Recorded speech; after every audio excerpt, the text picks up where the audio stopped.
Hello, my name is Brad, and this is my video blog for IER 190. So this is my second video blog about the TED Talks that we looked at. In this one, I'm going to be looking at a talk by Kirby Ferguson. So he's a filmmaker and a remixer, and his talk was all about the idea of embracing what he called the remix, which is the idea that nothing is original and everything is kind of a transformation or taking past ideas and building upon them or transforming them in some way. So he used examples from really a wide spectrum or a wide array of industries, from Bob Dylan and music to Steve Jobs and Apple, even Henry Ford.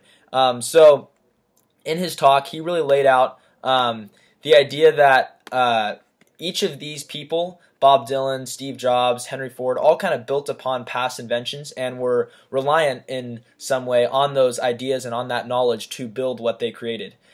So their ideas weren't really original. In fact, I think it was about 2/3 of the melodies Bob Dylan actually created were actually borrowed songs, and they were borrowed melodies, so they weren't original by any means. Also, Henry Ford, and I thought this was really interesting, but Henry Ford once said, "I invented nothing new, I simply assembled the discoveries of other men behind whom were centuries of work. Progress happens when all the factors that make for it are ready, and then it is inevitable." So it's that kind of thinking that is really important. But what I want to highlight with this video, and what I think is important, is so I think Ferguson's argument is completely correct. I think that some of the world's greatest inventions have come from copying, and so I did some research on my own, and I looked at, for example, Henry Ford and the Model T.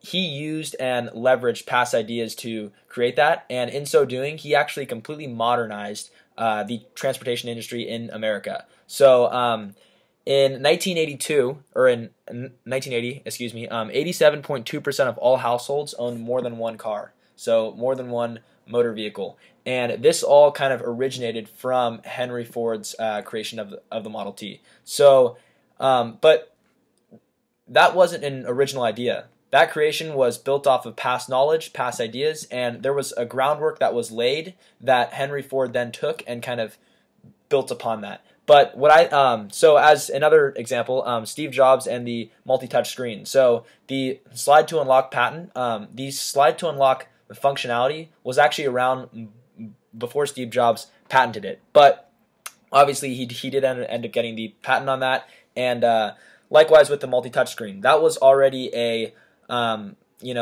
feature of a lot of some devices before Steve Jobs actually patented it, but he got a patent on it and ended up working out. So and today Apple has sold over the past 7 years, I believe, they've sold 500 million iPhones. So again, kind of an example of Steve Jobs maybe building upon, but arguably building upon, but he was using a past invention and a past idea, and he kind of, tweaked it in his own way, and now it's become a household necessity. So the iPhone, that is. So I think what's really important about Ferguson's argument is the idea that you don't just take these past ideas, but that you actually build upon them in some way. So the most important idea is taking that groundwork that is laid and transforming it in some way.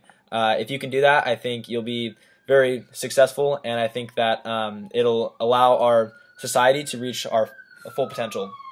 One thing that's coming into the U.S. Congress, which might encourage a lot of this to happen, is called the Innovation Act. So this was actually created by a senator called Bob Woodland, or a congressman, and I think this act will really it'll prevent trolls from having a lot of power, and it'll also really encourage this creativity that I think we really need at this time. So thank you for watching, and go Bears.